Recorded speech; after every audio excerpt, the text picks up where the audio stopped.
Hi there everyone, we're now in our next video in this Excel tutorial on how to do statistics, specifically the organization and presentation of data using the Microsoft Excel. So we're done with in the previous video we have done on how to create this frequency distribution here, this one which is highlighted. By the way, if you really would want, you can do stuff with this to make it, you know, um, presentable for you. So you can put the total here instead of in that part. You can make it in total. You can bold the numbers, or you can put it in between in center. It all depends on you, but the APA format looks like this with a bunch of lines over here. Maybe we can put something like up top and bottom. I think stuff like that, and then a total here, which it has only in the bottom, click bottom. Let's top. Okay, oops, no, I think this one. Nope, this one. Okay, so this pretty much looks like a APA format. If you have, if you want to transfer it to the Word, you can using this. Okay, now again, we're going to do this here. What we're going to do in this video today is we're going to graphically present this qualitative data that we have. So we have three types in a lot of ways that we can do this. There's tons of ways to do this, but we're going to focus on three. So the bar graph, the pie chart, and the rod graph. So let's start first with a bar graph. A bar graph is a graphical device for depicting qualitative data that have been summarized in a frequency or percent distribution. So pretty much we're going to use this example first. How you're going to do this, we'll transfer ourselves in the insert tab in Excel, and we can see the charts here in this part. Okay, so we have here column, and these are pretty much bar graphs. Okay, so how do we do this? We first need to highlight the things that we want to deal with. If you want to deal with the frequency, you can highlight this thing, this part here, and then you will just click this one, and then you choose the one which you want. Basically it's this one, and then voila, there you have. So this is a bar graph of this data over here. Okay, so this is the soft drink brand. Anyways, there's just numbers and numbers. If you want to put the brands, you also need to highlight the label. I forgot, so click insert again. I'll click insert, click this one, click this, and yeah, pretty much you have the titles here. So we have the Coke, Coke Zero, Pepsi, Pepsi Max, Sprite, and Mountain Dew. So these are the soft drink brand. You can change the chart title if you want. So let's change this into soft drink brand. There you go. So yeah, that's your bar graph. Okay, that's how you put the bar, do the bar graph. Again, highlight what you want to put into, and then you click the insert, and then click this one. Okay. Next, how will you do the pie chart? Pretty much the same thing. Highlight what you want. Again, we would like to frequency, and then here's the thing here, the pie. So click this one. Let's just make use of the common to the pie chart. So we have this one, and this is the pie chart for this frequency distribution here. So you can see this one is for the Mountain Dew, this is for the Coke, this is for the Coke Zero, Pepsi, Pepsi Max, Sprite, and we have the legend down here. You can transfer the legend if you want. You can transfer it over here, okay, or anywhere. You may always change the colors of these things here. So in the pie chart, let's call this the soft drink brand again. Soft drink brand. Okay, so that's how you do it. If you want the percentage, maybe I can delete this first. I can hide this part. Delete this. Oops, sorry. No. Hide this part. Hide this one, and then if you want the percentage, of course, this data will somehow delete themselves. Or maybe what we can do is just copy this in another table below. Why not? Copy this here, and we would only want to copy the values, not the formulas, because if we're going just to copy and paste, it's going to get the formulas. It's instead. So what we're going to do is to right click and then click special. We just want the values, not the formula. So it will give us this. Let's put it in center. If you want to use the percentages, so we can always use that. Insert, and then you click the bar graph again.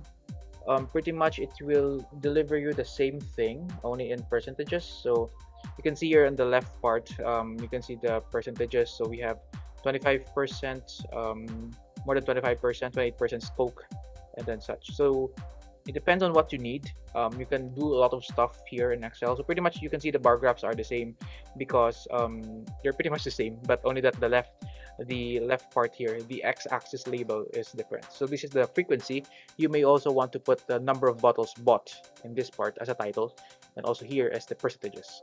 You may also do that, the same thing, using a pie chart. Let's try highlight that, insert, click insert, click the pie, and you may always put that here. And yeah, you have a pie chart here. And then you can rename the chart title and such. This now is in percentages, so 12%, 28%, 12%, okay, and such. Okay, so that's how you create a bar graph and a pie chart. Very simple in Microsoft Excel. The third part, the third example that we can have is the rod graph. A rod graph is just a form of a bar graph where the bars have a zero width. So that's like a stick figure, okay, of a bar graph.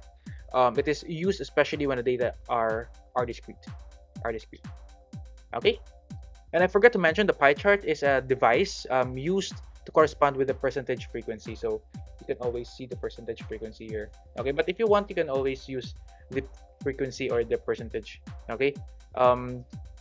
Let's go to the rod graph now. I have another example here in which we're going to form from the frequency distribution up until to the rod graph. So let's try.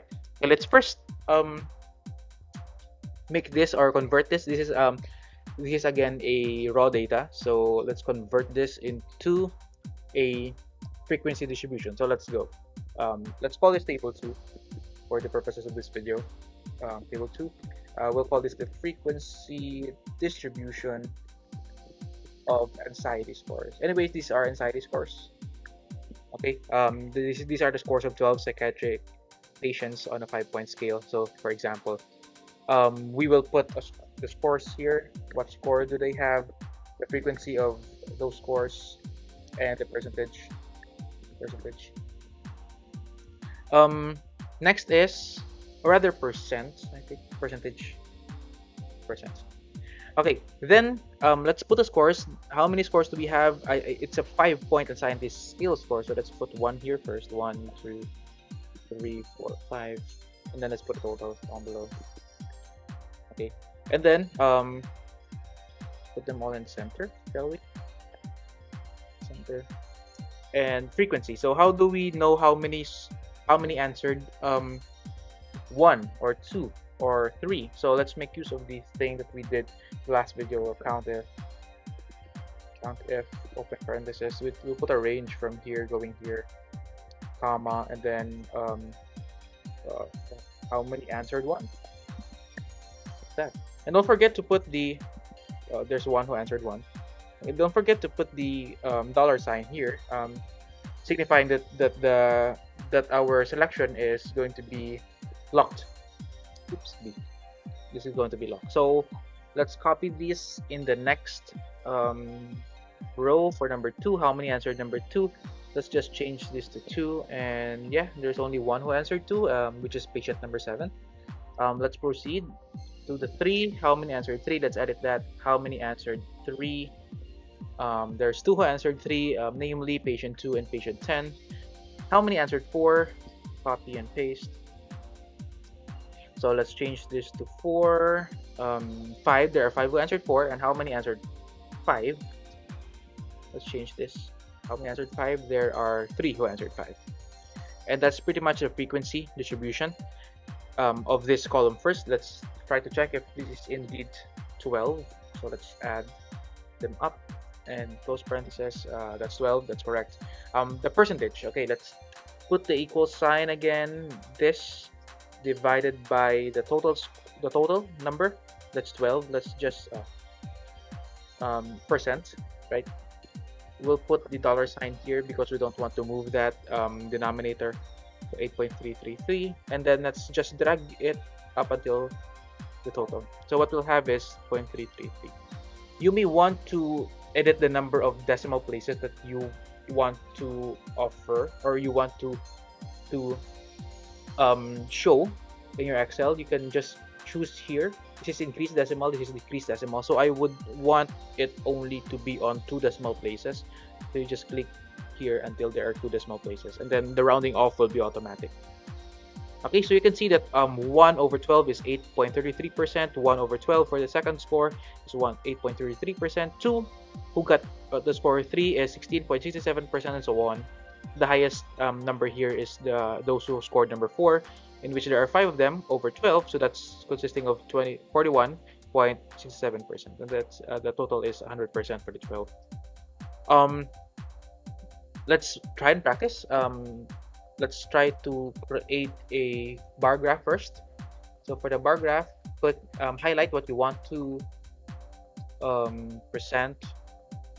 Click the insert tab, click this one, and then click the 2D column here. Okay. Why is it something like this? Because they're treating the score as not a title, but another what do you call that? Another data. So let's do that again. Maybe it's okay for us to only have this.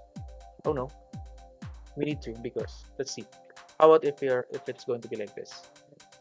That okay, there. This is your pretty much your bar graph. Okay, so those who answered 1 is only 1. Those who answered 2 is only 2. Those who answered 3 is 3. 4 answered 4 is 5 rather. Those who answered 3 is 2. Sorry. Those who answered 4 is 5. Those who answered 5 is 3. And you may want to put some title down below when you will be creating this. Again, you can always copy and paste this to Microsoft Word or Pages, wherever you want to copy and paste this. But at least the creation of the bar graph is now easy. Let's create another. That's for the pie chart. Let's go to here in the tabs, click insert, click this pie here, and then click the first thing that will come out, and then what we'll have is a pie chart. Just drag it. It deleted my bar graph. Let's create one. Okay, here we go. So this is your pie chart. Okay, which includes the percentage. So you can see this circle is the whole thing. You can see the highest is 5 with 42%, which is correct here, rounded off to 42. Next, we have the value of here, which is 25%. So that's 1/4 of the pie. So that's value number 5. And we have the next is value number 3, which is 17%, and so on. 17% because it is rounded off. Here is 8%, and the 1 and 2 are 8%. So how can you create a rod graph? A rod graph, again, is like a bar graph with 0 width. So maybe we can do it like this. Click insert, click the bar graph, and we'll just click this, and then we'll have another bar graph. But let's just make the width smaller.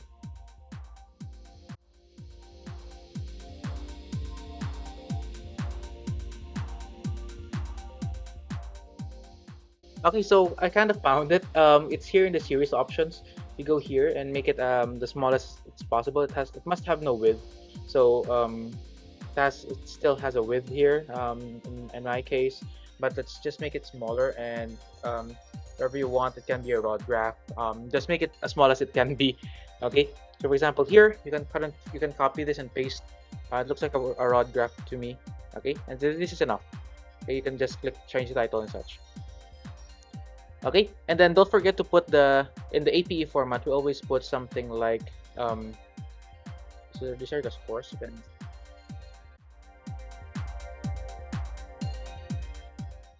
Okay, and then you can just put again in the APE format, we put a figure, for example, fig 1 or fig 2, for example, and then this shows the anxiety scores of psychiatric patients. Okay, so that's pretty much the graphical presentation of qualitative data. Next up, we're going to talk about more in the presentation and um, organization of quantitative data. And yeah, see you next time. Thank you very much for watching, and I hope that you would like and subscribe. Okay, thank you.